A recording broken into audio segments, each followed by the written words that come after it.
When geological strata boundaries are not concordant, interpolation between data points may result in one surface protruding another, particularly where strata thickness is very low or where it pinches out.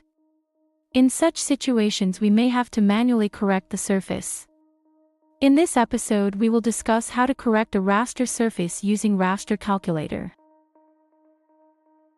I will first view the strata boundaries in 3D. The upper surface represents the ground level.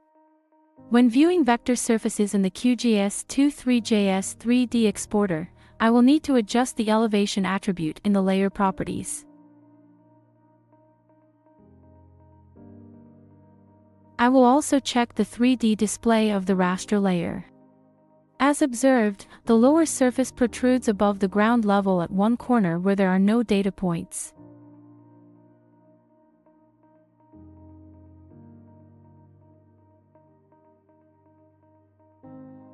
One method to correct intersecting surfaces is to replace the portion of the lower stratum boundary that rises above the ground level with the elevation of the ground surface.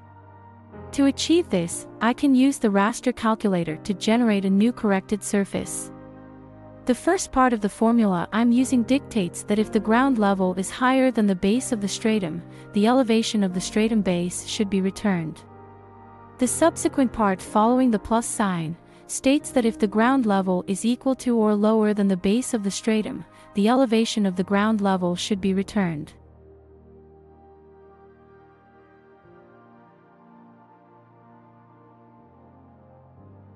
After inputting the formula, I need to define the extent of the new surface, its resolution and coordinate system, as well as the file path. My new corrected raster in 3D has been adjusted to match the ground level at one of the corners. I will also generate vector layers for enhanced 3D visualization.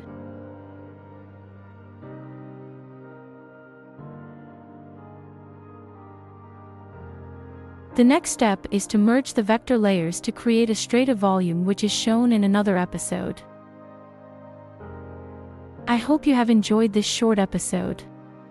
Correcting the results of interpolation can rarely be avoided in geological modeling. Write a comment if there is anything you would like me to explain.